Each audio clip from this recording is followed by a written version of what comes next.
बचपन में मम्मी जब मुझसे कहती थी कि मेरी बच्ची बहुत सुंदर है तो मुझे इस बात से बहुत खुशी होती थी, पर आज इसी बात से मैं सबसे ज्यादा दुखी हूँ। काश भगवान मुझे बदसूरत बना दे ताकि कोई मुझे देखना भी पसंद ना करे, या तो मेरे माँ बाप मुझे लौटा दे जिनके होते हुए मुझे जबरदस्ती छूना तो दूर, कोई घूर के भी ना देख सके।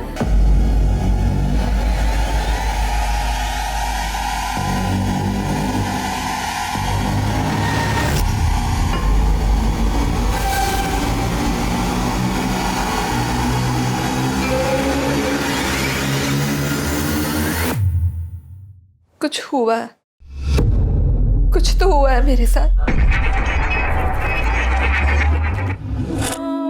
मेरे इस शरीर के साथ, पर क्या, कब, किसने, कुछ समझ नहीं आ रहा। आज हम आपको एक ऐसा केस दिखाने जा रहे हैं जहां इंसानियत अपने पतन के सबसे निचली पायदान पर दिखाई देती है।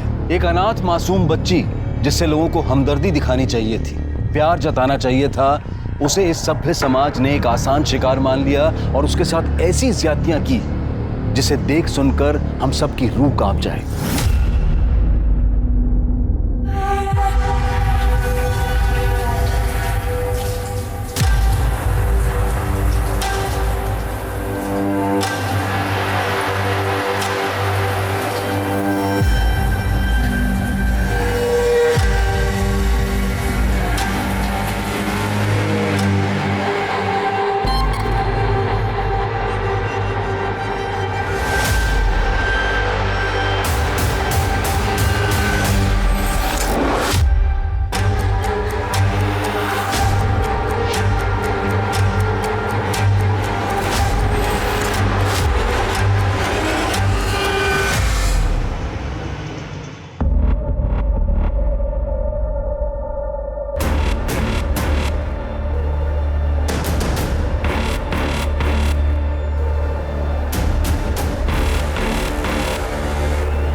क्या कर रहे हो तुम? मुझे लगा कि तुम्हें ठंड लग रही होगी, इसलिए चादर दे रहा था।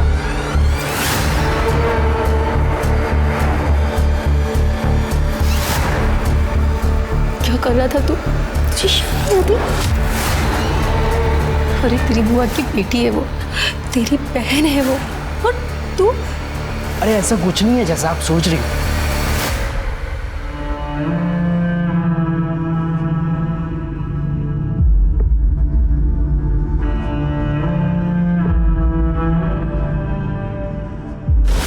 विद्या बेटा, तूने सुबह से कुछ भी नहीं खाया, तेरे लिए कुछ बना के लाऊं? हाँ, कुछ तो खा ले बेटा।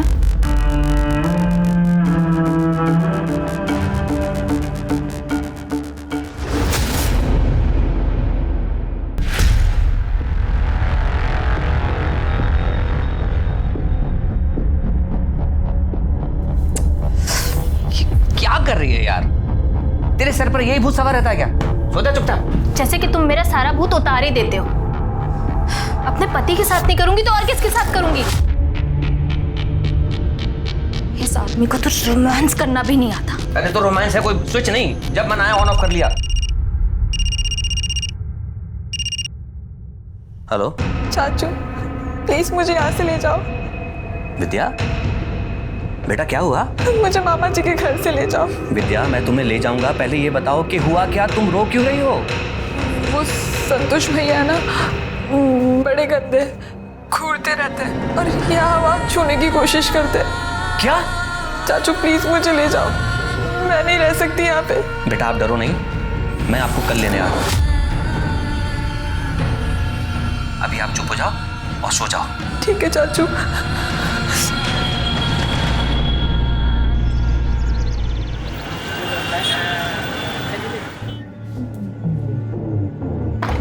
विद्या, विद्या।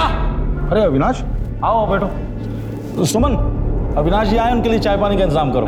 मैं आज चाय नाश्ता करने नहीं आया, विद्या को लेने आया हूँ। विद्या। भाई साहब अभी अभी तो आप आए हैं, क्या बात है? बैठे ना। विद्या चल। एक मिनट, क्या कर रही तुम? चल क्या रहे हैं यहाँ? खबरदार, जब विद्या को रोकने की कोशिश की। दिखावा तो दोनों ऐसे कर रहे हो जैसे तुम्हें पता ही नहीं इस घर में क्या हो रहा था। नाटक करके दिखा रहे हो मेरे सामने। चल। अविनाश, जब वो बहन ही नहीं है ना जिसकी वजह से रिश्ता था, तो अपनी हद में रहो। कहीं ऐसा ना हो कि यहाँ से बेइज्जत होकर जाना पड़े तुम्हें। पहले अपनी इज्जत करना सीख ले। ये तो तेरी बहन की बेटी है ना, इससे तो रिश्ता था ना तेरा। नीच आदमी इस रिश्ते की लाज रख लेता। गलती तुम लोगों की नहीं, गलती मेरी है जो इस बच्ची को इस घर में तुम लोगों के साथ रहने दिया। और तू साले, आज के बाद आंख उठाकर भी लड़की को देखो ना तुम, अच्छा नहीं होगा।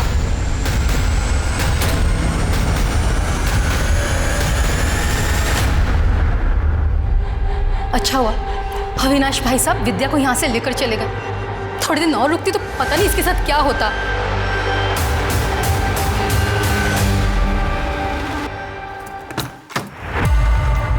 आजा बेटा। नमस्ते चाची।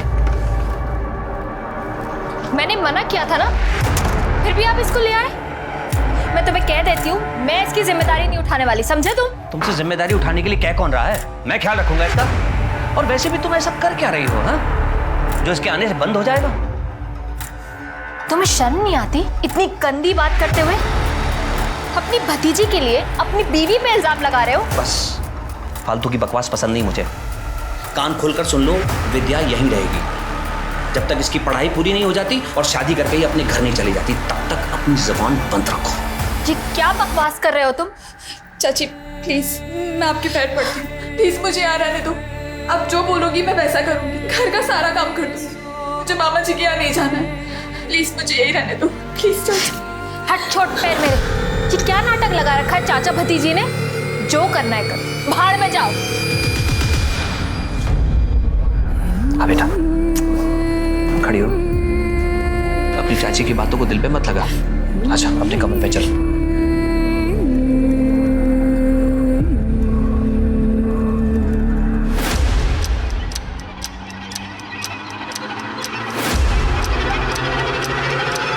कुछ खो गया क्या? क्या ढूंढ रहे हो? नहीं, मैं घड़ी से पहने ही हुई है घड़ी। मैं बताओ। लो बेटा। विद्या, हमने प्रिंसिपल से बात कर ली है। कल तुम्हारा 12th में एडमिशन हो जाएगा और परसों से तुम स्कूल जा सकती हो।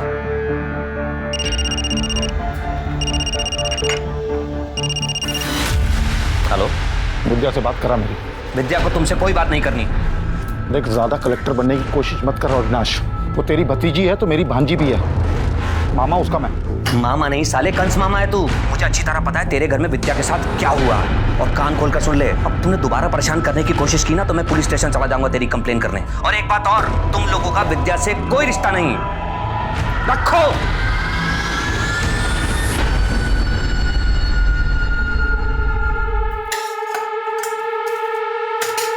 महारानी जी, आराम करके फुर्सत मिल गई हो तो थोड़ा घर का काम करेंगी? या आपने भी अपने चाचा की तरह मुझे इस घर का नौकर समझ के रखा है?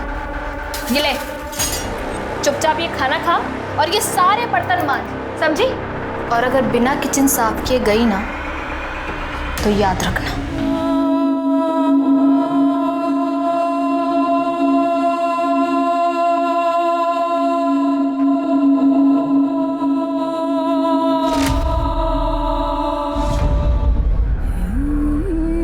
बेटा, पहले आराम से खाना खा ले, उसके बाद पढ़ाई कर लेना।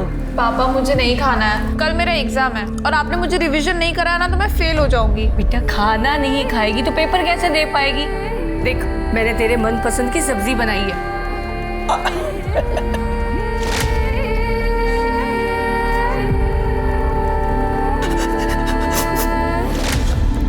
पापा मुझे हॉस्टल नहीं जाना है, मैं यहाँ पे भी तो रह के पढ़ सकती हूँ ना। बेटा, बहुत बड़ा स्कूल है वो। अरे बड़ी सिफारिशों के बाद एडमिशन होता है वहाँ पर। और तू जानती है ना, तेरे एडमिशन पे मुझे कितनी अप्रोच लगानी पड़ी है। तू पैसों की चिंता मत कर, तू अपनी पढ़ाई की चिंता कर। गाँव की जमीन बेची है, पैसा है हमारे पास में। इकलौती बेटी है तू हमारी, जमीन नहीं भी बिकती ना।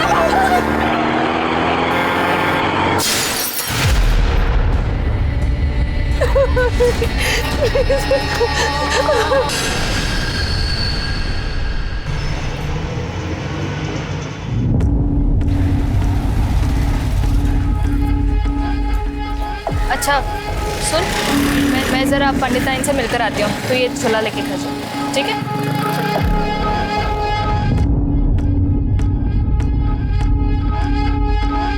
तू प्रसाद मैडम का बेटा है ना? तेरी मम्मी को जाके बताऊं कि बाहर आके तू क्या क्या हरकतें करता है? बता दीजिए, फिर हम भी बता देंगे कि हम मालती मैडम से कितना प्यार करते हैं। और प्यार करना कोई गुनाह थोड़ी ना है।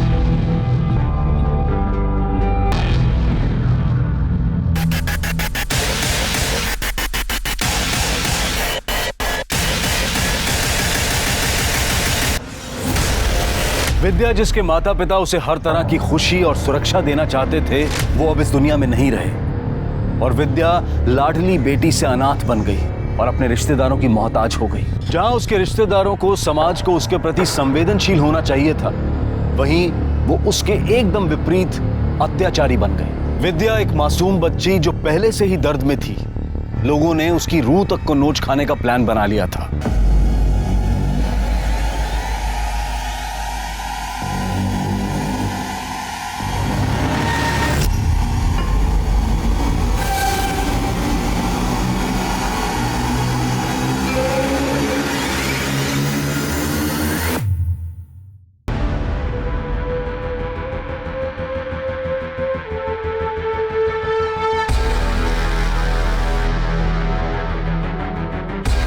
कुछ तो हुआ है मेरे साथ, मेरे इस शरीर के साथ, पर क्या, कब, किसने, कुछ समझ नहीं आ। क्या मैं एक मांस का टुकड़ा हूं जिसकी ना कोई इच्छाएं है ना कोई जज्बात? क्या मैं हमेशा उन लोगों के लिए एक भोग की चीज बनकर रह जाऊंगी?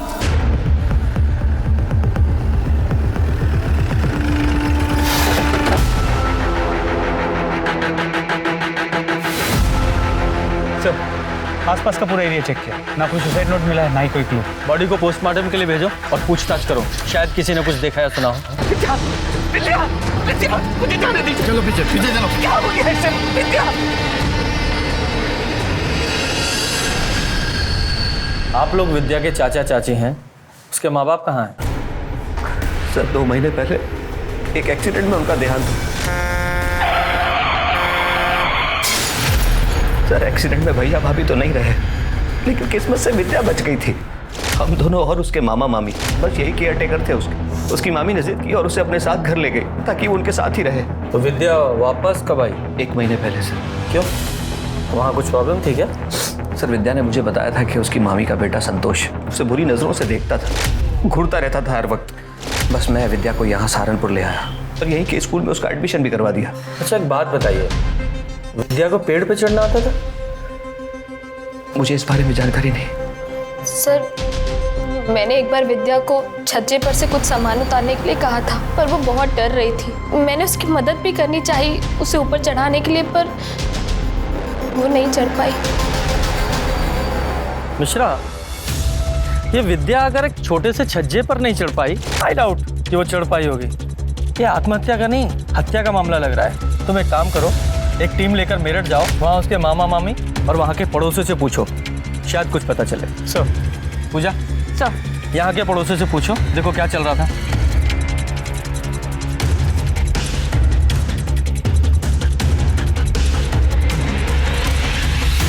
विद्या को पेड़ से लटका के मार दिया गया। किसने मार दिया? कौन सी बच्ची थी वो? बिना माँ बाप की बेटी को मारते हुए उस पे तरस नहीं आया उसे? हो गया तुम लोगों का नाटक। अविनाश ने हमें सब कुछ बता दिया है। तेरे इस बेटे की बुरी नजर थी उस पे। नहीं, ऐसा कुछ नहीं था, बकवास कर रहा है वो अविनाश। अच्छा, इसलिए 1 महीने के अंदर यहाँ से अपने चाचा के घर वापस चली गई और वहाँ जाती 1 महीने के अंदर उसका मर्डर भी हो गया। कैसे? देखिए, ये अविनाश ना एक नंबर का कमीना आदमी है। किसी ने विद्या को हमारे खिलाफ भड़काया और ज़बरदस्ती उसको यहाँ से ले गया, और हम तो बेटी की तरह पालते थे उसको। असली कहानी ये है सर कि विद्या के बाप ने उसके नाम पे 25 लाख की प्रॉपर्टी की थी कि वो 18 साल की होगी वो तभी मिलेगी, और अभी कुछ महीनों में 18 साल की होने वाली थी वो, इसलिए वो उसको ले गया यहाँ से। वो घटिया से आदमी कुछ भी बोल रहा है और आप मान रहे हैं? सर 25 लाख रुपए का लालच महेश को था, मुझे नहीं। तभी तो वो विद्या को लेके चला गया। अगर मुझे लालच होता तो मैं जाने देता उसे।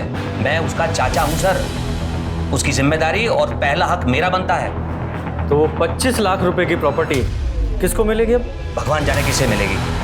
मेरे हिसाब से तो सर एक नई महाभारत शुरू होने वाली है यहाँ। जब अनाथ बच्ची को सहारे की जरूरत थी तब तो कोई सामने आया नहीं। अब देखिए आप, यहाँ के वहाँ के सारे रिश्तेदार आ जाएंगे पैसों के लिए बिलों से बाहर निकल कर। मेरी तरफ से तो कोई भी लेके जाए, मुझे कोई परवाह नहीं। मैं अपनी नौकरी से खुश भी हूँ और संतुष्ट भी, और मुझे किसी की प्रॉपर्टी में कोई इंटरेस्ट नहीं।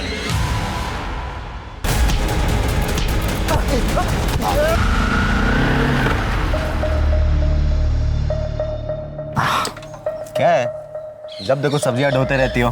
चलो बैठो, लॉज लेके चलता हूँ तुम्हें, मजे करा के लाता हूँ। पुलिस ने हमें साथ में देख लिया ना तो हम दोनों के पीछे पड़ जाएगी। सुन, भूल जा मुझे और आइंदा मुझसे मिलने की कोशिश मत कर, समझा? ये पुलिस का चूना ना हमें नहीं किसी और को लगाना, समझे? और मुझे तुमसे जो भी चाहिए, जब भी चाहिए, तुम्हें देना पड़ेगा।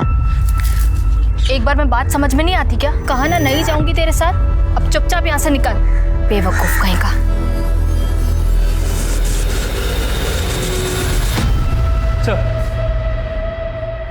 सर विद्या की पोस्टमार्टम रिपोर्ट, उसकी मौत दोपहर 1 से 3 बजे के बीच हुई है, गला घुटने की वजह से। और गले पे जो रस्सी के निशान मिले, उससे ये पता चला कि पहले उसके गले में फंदा डाला गया। मिश्रा, फिर तो रस्सी पर कातिल की उंगलियों के निशान और विद्या के स्ट्रगल के निशान दोनों मिलने चाहिए। जी सर, रस्सी पे विद्या के फिंगरप्रिंट्स हैं, उसके स्ट्रगल के निशान भी है, लेकिन कातिल के फिंगरप्रिंट्स नहीं है। सर लगता है उसने ग्लव्स पहने थे। इसका मतलब ये पक्का मर्डर है, क्योंकि अगर विद्या ने पेड़ पर चढ़कर फांसी लगाने की कोशिश की होती और ऊपर से कूदी होती तो उसकी गर्दन की हड्डी टूटी होती। ऐसा तो पोस्टमार्टम रिपोर्ट में कुछ भी नहीं है। सर एक और बात पता चली, रिपोर्ट के मुताबिक वो सेक्सुअली एक्टिव थी। मर्डर से कुछ दिन पहले भी उसने शारीरिक संबंध बनाया, लेकिन उसके साथ रेप हुआ था या उसने अपने मर्जी से सेक्स किया था ये नहीं पता चल पाया, क्योंकि उसके प्राइवेट पार्ट्स पे कोई इंजुरी मार्क्स नहीं है। मिश्रा, ये मर्डर फुल प्लानिंग के साथ किया गया है और इसे जल्दी से जल्दी सॉल्व करने के लिए हमारे पास फॉरेंसिक रिपोर्ट का होना बहुत ज़रूरी है। कब आ रही है? बहुत जल्द आ जाएगी। मिश्रा, एक काम करो, एक टीम के साथ मेरठ जाओ और विद्या के बारे में पूरी डिटेल्स पता लगाओ कि उसका कोई बॉयफ्रेंड था या नहीं था। अगर कोई बॉयफ्रेंड नहीं था तो कोई ऐसा आदमी जिसकी नज़र उस अनाथ और अकेली लड़की पर थी, क्योंकि अविनाश के बयान के मुताबिक उसके मामा का लड़का संतोष, उसकी विद्या पर गंदी नज़र थी। तब तक हम यहाँ अविनाश के साथ पूछताछ करते हैं, क्योंकि पोस्टमार्टम रिपोर्ट के मुताबिक मरने के 4-5 दिन पहले विद्या के साथ सेक्स हुआ था, तो हो सकता है वो आदमी यही हो जिसने उसके साथ ये सब किया। सर वैसे मरे हुए इंसान के बारे में बुरा नहीं बोलना चाहिए, पर सर विद्या की चाल चलन ठीक नहीं थी। वो सर मोहल्ले के हर जवान लड़के पर डोरे डालती थी। सर पता नहीं क्या जादू करती थी कि सारे जवान लड़के उसके पीछे घूमने लगते थे।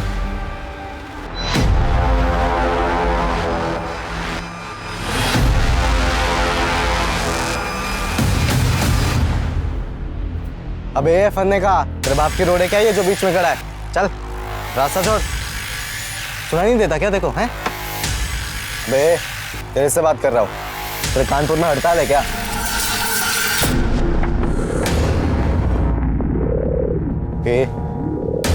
कौन है बे तू? नगर सेवक का बेटा हूँ मैं। अबे क्यों मार रहा है?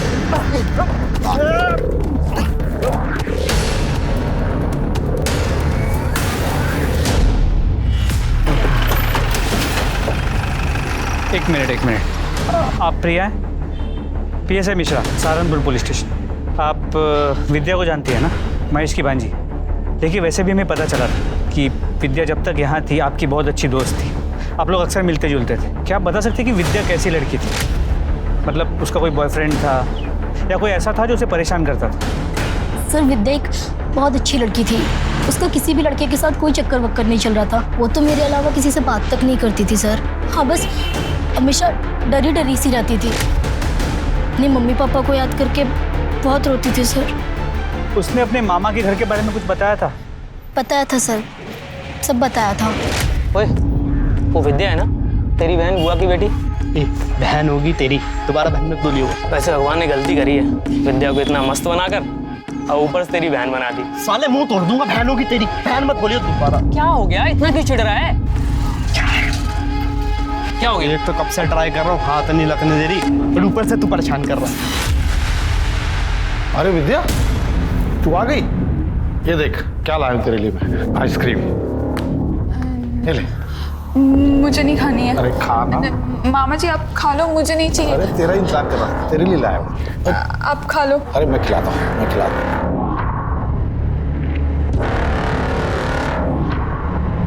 मामी ने मुझे काम के लिए बोला था, मैं जा रही हूँ।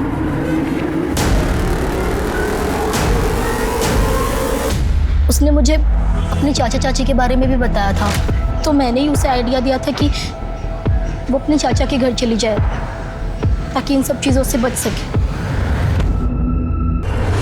मतलब विद्या के बारे में दो तरह की इन्फॉर्मेशन सामने आ रही है, एक कि वो सीधी सादी और डरी सहमी लड़की थी, और दूसरा इसका उल्टा कि उसका कैरेक्टर खराब था, जो कि हो सकता है किसी का पर्सनल ओपिनियन हो। लेकिन महेश और संतोष के बारे में दोनों बार सेम इन्फॉर्मेशन आई कि दोनों का बड़ा घटिया कैरेक्टर था। एक काम करो, ये संतोष और महेश दोनों के कॉल रिकॉर्ड्स और मोबाइल लोकेशंस निकलवाओ और विद्या के बारे में पूरी डिटेल्स निकालो और ज़्यादा। सर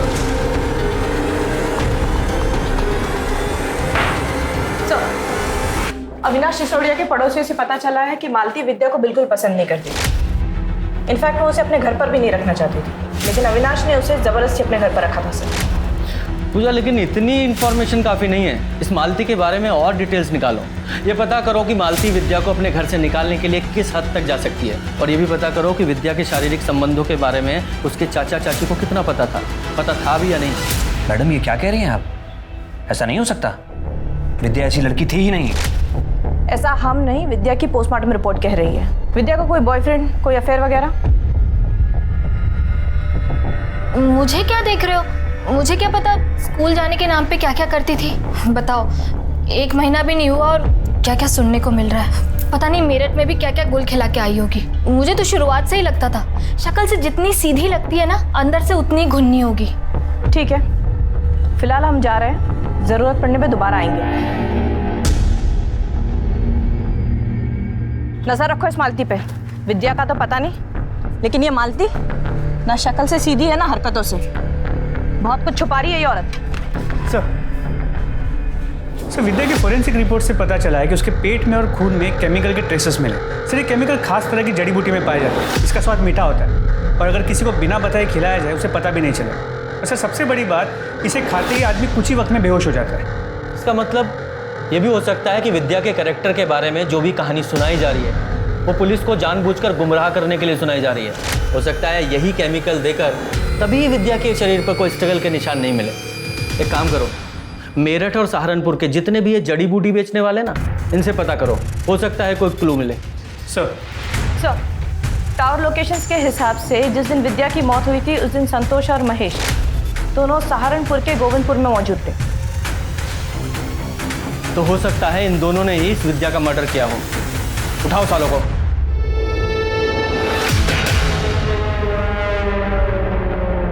एक मिनट बात करते हैं। अबे क्या चाहिए? अबे मार क्यों अबे कौन है तू? सारे नगर से का बेटा, उसे काट दूंगा तुझे मैं।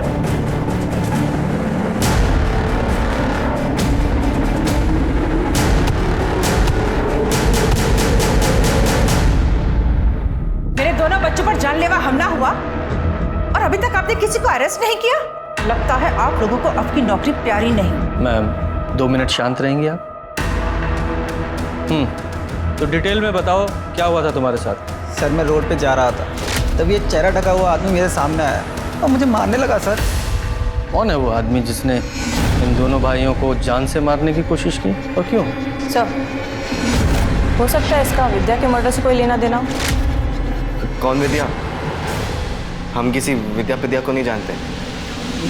नहीं सर। नहीं ऐसे। सर ये तो इस महेश की बीवी है, सुमन। ये मेमोरी कार्ड मुझे मेरे अलमारी से मिला। जब मैंने इसे अपने फ़ोन में डाला तो विद्या के कुछ फ़ोटोज़ और वीडियोज़ मिले नहाने के, जो मेरे पति और बेटे ने निकाले सर। सिंह गलती हो गई सर, बहुत बड़ी गलती हो गई।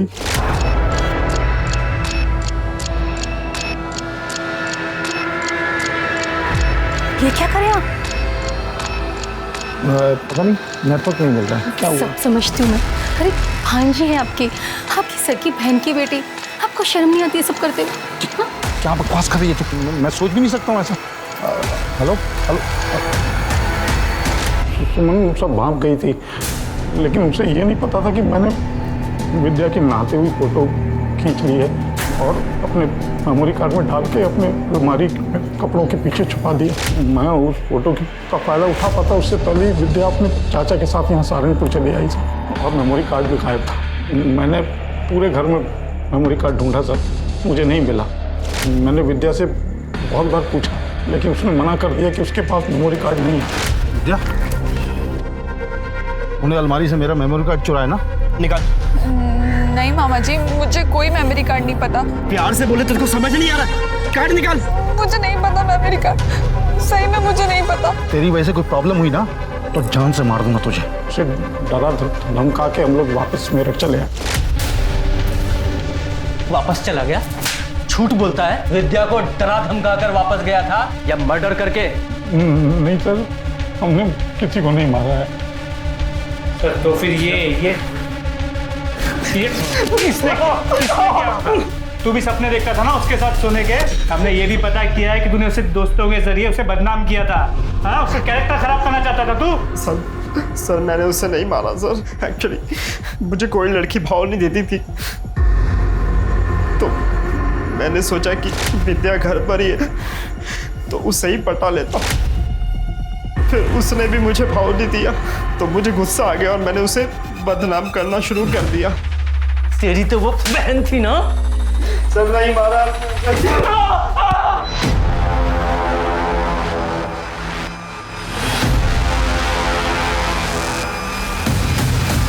क्या हो बे? रास्ता क्यों रुका? चल हट, जाने दे। मालती को जानता है तू? हाँ, क्या बात कर रहा था उससे? तेरे को क्यों बताऊं? पुलिस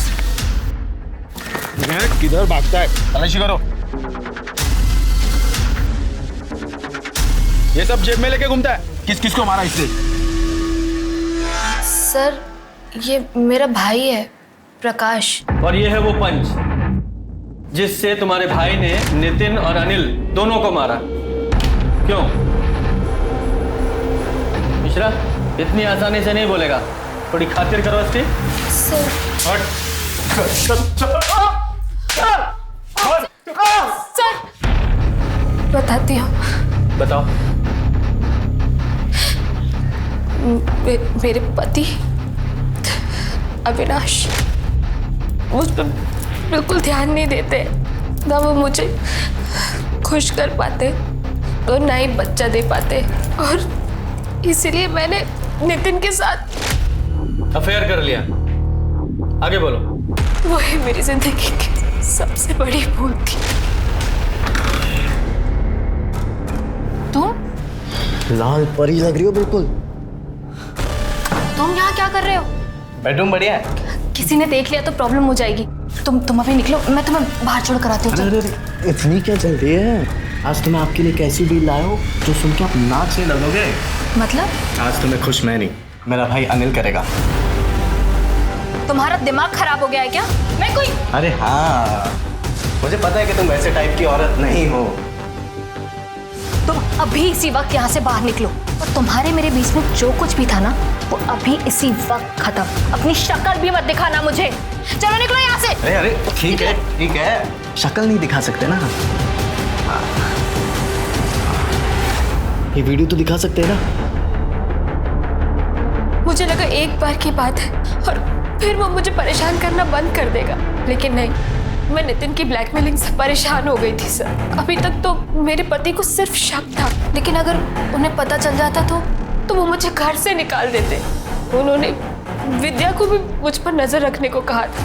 एक दिन थक हार के मैंने सब कुछ अपने भाई को बता दिया और उससे ये सब सुन के बहुत गुस्सा आया। और इसने उन दोनों भाइयों को बहुत मारा। एक गलती को छुपाने के लिए तुमने दूसरी गलती की, यानी कि दोनों भाइयों को अपने इस भाई से पिटवाया। तुम्हें ये करने के बजाय पुलिस के पास आना चाहिए था। खैर, ये बताओ, विद्या को तुम्हारे इन सब चक्करों के बारे में पता था? बोल। एक बार उसने हम दोनों को लॉज से बाहर निकलते हुए देख लिया था।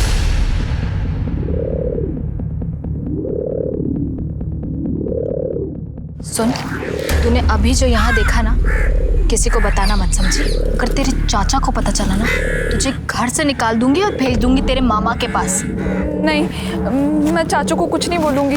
विद्या के बोलने के बाद भी तुझे डर था कि कहीं वो तेरे पति को ना बता दे, इसलिए तूने और तेरे भाई ने मिलकर विद्या को मार डाला। नहीं सर, हमने ऐसा कुछ नहीं किया। ऐसा नहीं तो कैसा किया? चारा बनाकर उन दोनों भाइयों के सामने विद्या को डाल दिया। नहीं सर, मैं तो खुद गलती से उन कमीनों के चंगुल में फंस गई थी। फिर मैं उस बेचारी मासूम विद्या को क्यों फंसाती? बेचारी मासूम विद्या? जब तूने विद्या को जड़ी बूटी देकर बेहोश करके उन भेड़ियों के सामने डाला था, तब नहीं ख्याल आया बेचारी मासूम विद्या का? सच बोल, क्या है? बोल। हमें पता है वो जड़ी बूटी तूने कहां से खरीदी, और उस जड़ी बूटी बेचने वाले ने भी तुम्हें पहचान लिया है। झूठ बोलने से कोई फायदा नहीं है, बोल, सारी बात बता। सर, मुझसे बहुत बड़ी गलती हो गई। क्या किया था तूने उसके साथ? एक दिन जब मैं और विद्या मार्केट से आ रहे थे। सॉरी। तू कहाँ जा रही है? अच्छा सुनना, मुझे इसके मजे चाहिए। बकवास मत कर, वो बच्ची है। अबे चुप, अम्मा बनने की कोशिश मत कर। तुझे जो कुछ भी करना है ना, मेरे साथ कर ले, पर प्लीज उसको छोड़ दे। पकड़ो भाई। तू कुछ दाल चावल खाती है क्या? नहीं ना, अगर मैं तेरा वो वीडियो इस सारे शहर में वायरल कर दूँ, वो वीडियो अगर इस सारी दुनिया ने देख ली ना, तो वो प्रॉब्लम भी तेरे लिए छोटी नहीं है। क्यों फालतू का रिस्क ले रही है? कल हम घर आएंगे, सारी चीजें तैयार करके रखना। विद्या, ये ले तेरी चाय।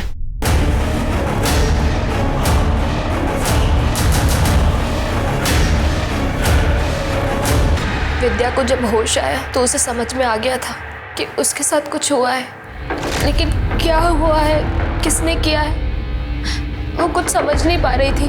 उसने मुझसे पूछा भी, पर मैंने उसे कुछ नहीं बताया। उसके बाद भी नितिन और उसका भाई हमारे घर कई बार आए और विद्या के साथ जबरदस्ती की। सर, उसके कुछ दिन बाद विद्या का मर्डर हो गया, पर सर उसके मर्डर में मेरे और मेरे भाई का कोई हाथ नहीं। मैं सच कह रही हूँ, हमने कुछ नहीं किया सर। तुझे पता भी है तूने किया क्या है? तेरी वजह से एक अनाथ मासूम बच्ची की जिंदगी बर्बाद हो गई। मिश्रा, ये नितिन, उसके भाई और उसके दोस्तों को ब्लैकमेलिंग और रेप के चार्ज में अरेस्ट करो, और साथ में इन दोनों को भी अंदर डालो। हम अपने रिश्तेदारों से प्यार और भरोसे की उम्मीद रखते हैं, पर मुझे क्या मिला? सिर्फ विश्वासघात। मेरे इस शरीर को दरिंदों के सामने मांस के टुकड़े की तरह फेंका गया, जैसे मैं कोई इंसान नहीं, हवस बुझाने वाली एक चीज हूँ।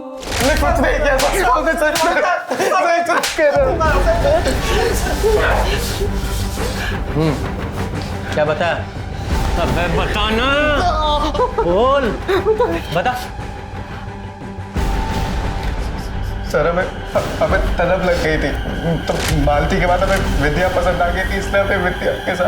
इसलिए तूने मालती को ब्लैकमेल किया और विद्या के साथ रेप किया, और तुम लोगों का भांडा ना फूट जाए इसलिए उसको मार डाला।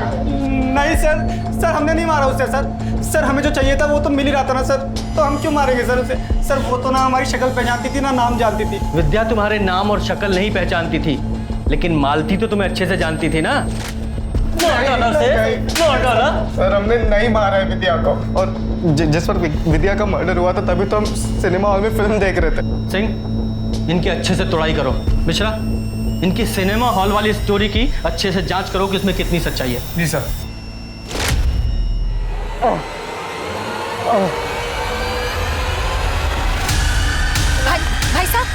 भाई साहब क्या हुआ आपको? तो बहुत खून निकल रहा है। आप घबराइए मत, मैं किसी को बुला के लेकर आता हूँ अस्पताल ले जाने के लिए। गणेश क्या? गणेश? गणेश के? अरे ये तो मर गया।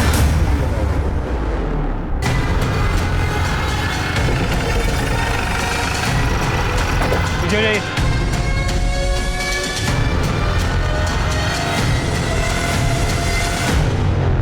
जरा आसपास चेक करो। सर। लगता है चाकू मारा गया है। मिश्रा, जरा जेबी चेक करो। मोबाइल, पर्स, कुछ भी नहीं है। मतलब कातिल नहीं चाहता था कि इसकी आइडेंटिटी किसी को पता चले, इसलिए मोबाइल, पर्स, आईडी कार्ड सब ले गया। सिंह, कुछ मिला? नहीं सर, मर्डर वेपन या आईडी प्रूफ कुछ भी नहीं मिला। ठीक है, बॉडी को पोस्टमार्टम के लिए भेजो। सर। और वो औरत कहाँ है जिसने फोन किया था? जी मैंने किया था। आपने उस आदमी को देखा था जिसने इसे चाकू मारा? जी नहीं, जब तक मैं यहाँ आई तब तक वो तड़प रहा था, बस एक नाम ले रहा था। गणेश। गणेश? गणेश के। गणेश के। गणेश के। पूजा सर, स्टेटमेंट लो। Yes sir. मिश्रा, ये गणेश के, इसका क्या मतलब हुआ? सर हो सकता है कि ये अपने किलर का नाम ले रहा है। ये कुछ और है या किलर का नाम, ये पता लगाना पड़ेगा। सर अनिल और नितिन सच कह रहे हैं। सिनेमा हॉल की सीसीटीवी से कंफर्म हुआ है कि जिस वक्त विद्या का मर्डर हुआ था वो दोनों सिनेमा हॉल में थे। अगर इन दोनों ने भी विद्या का मर्डर नहीं किया, फिर कौन है जिसने उसका मर्डर किया? सर, जिस आदमी की हमें डेड बॉडी मिली थी उसके फोटोज मैंने अपलोड किए अपने साइट पे। जानकारी मिली है सर। उस आदमी का नाम बाबू गुजर है सर। सर बाबू गुजर हिस्ट्री शीटर था। गौर करने वाली बात यह है कि विद्या के माता पिता का 3 महीने पहले जिस ट्रक एक्सीडेंट में मौत हुआ था उसका ड्राइवर बाबू गुजर था।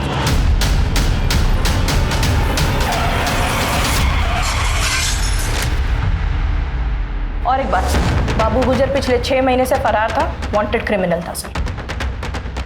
ये बाबू के ट्रक से विद्या के माँ बाप की गाड़ी का एक्सीडेंट होना और इस बाबू का यहाँ गोविंदपुरा में जहाँ विद्या रहती है यहाँ मर्डर होना महज इत्तेफाक नहीं हो सकता। देखो, विद्या के माँ बाप के साथ साथ विद्या के मर्डर में भी इस बाबू का हाथ हो सकता है।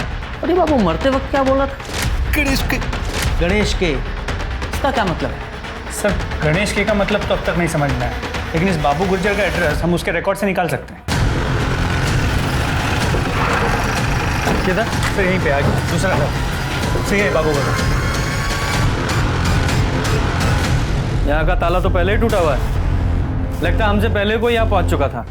चलो अंदर चल के देखते हैं। सर आपने सही कहा था, हमसे पहले कोई यहाँ आ चुका है। हाँ, और शायद उसे वो मिल भी चुका हो जिसकी तलाश में वो यहाँ आया था। लेकिन फिर भी घर की अच्छे से तलाशी लो, घर का कोना कोना छानो।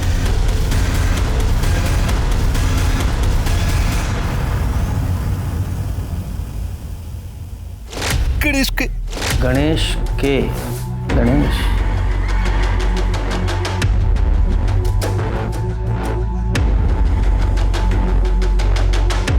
गणेश के पीछे।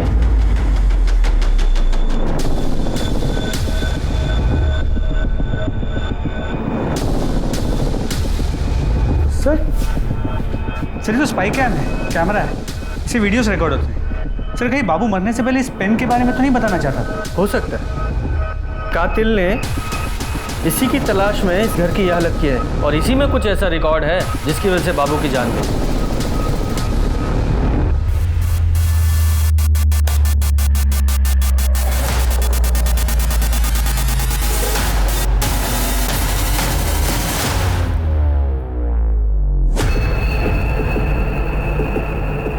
अब बोल। सहारनपुर दिल्ली हाईवे के लिए सरकार ने बहुत सारे लोगों से जमीनें ली थी और अच्छा खासा मुआवजा भी दिया था। हमारी भी जमीन ली गई थी, लेकिन मेरे हिस्से में क्या आया? चंद टुकड़े।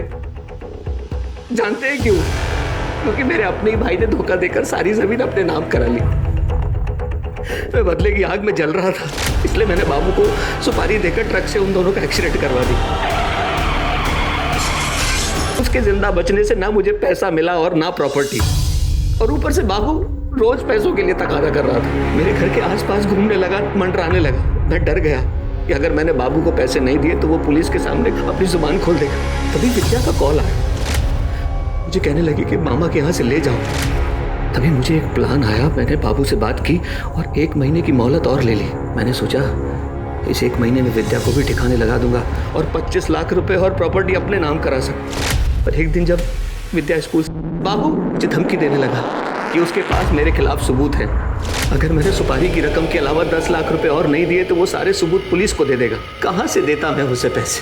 तब मुझे ख्याल आया कि जब मैं अपने भाई भाभी को पैसों के लिए मार सकता हूँ तो बाबू की औकात क्या है? बाबू तो मर गया लेकिन सबूत भी तो मिटाना जरूरी था। इसलिए मैं बाबू के घर गया, ताला तोड़ा, पूरे घर की तलाशी ली, लेकिन सबूत नहीं मिला मुझे। तुझे वो सबूत इसलिए नहीं मिला क्योंकि वो सबूत पुलिस को मिलना था। हम ये तो सोच सकते थे कि विद्या का कातिल एक न एक दिन पकड़ा जाएगा, पर कभी ये नहीं सोचा था कि एक ही परिवार के, एक ही खानदान के इतने सारे लोग एक साथ कमीने होंगे जो उस बच्ची पर तरस नहीं खाएंगे बल्कि उसका किसी न किसी तरह फायदा उठाना चाहेंगे।